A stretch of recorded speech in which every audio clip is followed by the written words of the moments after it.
Thank you, Marie, and hello from Michigan. My name is Jim Velic, and I will be covering both the political and economic forecast for 2025. I'll be giving this interview as a global picture, and depending upon your company's individual growth potential and risk evaluation, certain aspects of this discussion may or may not apply. The key is that you have to decide where you fit in. I'm going to take this from the standpoint of critical uncertainties. And when we talk about critical uncertainties, we're talking about those factors that may have a very different outcome over the time horizon that we're talking about, depending upon the landscape and the change that could potentially be there. And although there are many factors that have an impact, most of the issues that we're going to talk about evolve around the sustainability aspect of economics and the regulatory aspect of politics. We're going to talk about issues such as global trade, prosperity levels, U.S. economic levels, what is a two-speed economy, and these are elements that pertain to the economic landscape. Issues such as moral leadership, America's global image, what do we do about climate change mitigation, global governance. These types of elements pertain primarily to the geopolitical landscape.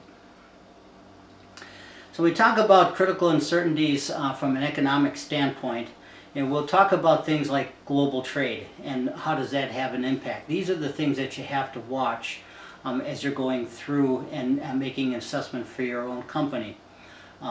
Prosperity levels on a global basis.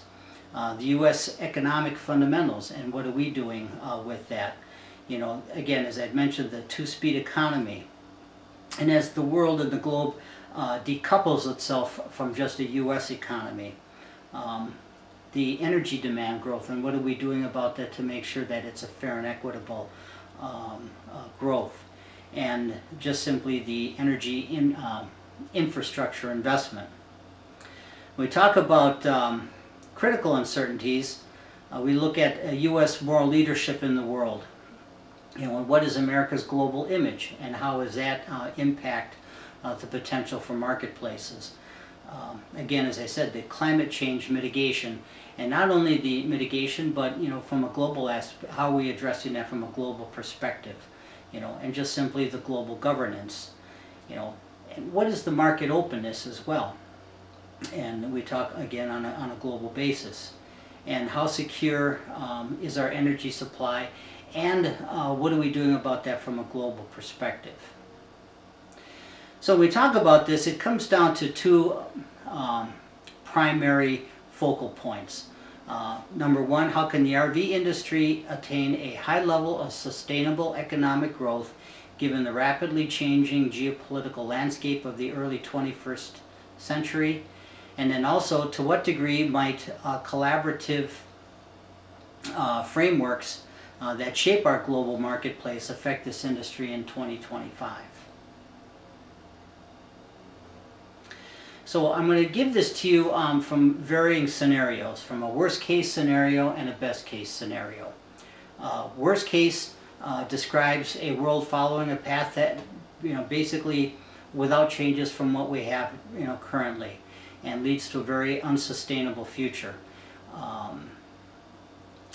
Not looking at the long term, just simply looking at the short term. Again, we inherit the problems of the past and really do short term applications to it or nothing. Very huge economic swings, boom or bust. Global inequitable growth. You know, growth in one country but yet not in another. You know, in a best case scenario, it's a global societal reconnection. And we're talking about this, addressing things all from a global perspective. Everybody involved in addressing global issues. And also there's a shared economic growth, but not only just the shared economic growth, but also a shared economic responsibilities as well. You win with the gains and you cry with the losses. So we talk about this economic growth.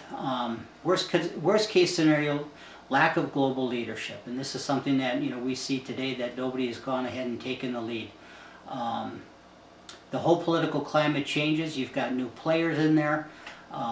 nations such as the United States that are accustomed at leading the world, we're going to have to adjust our mental models to reflect this new global marketplace.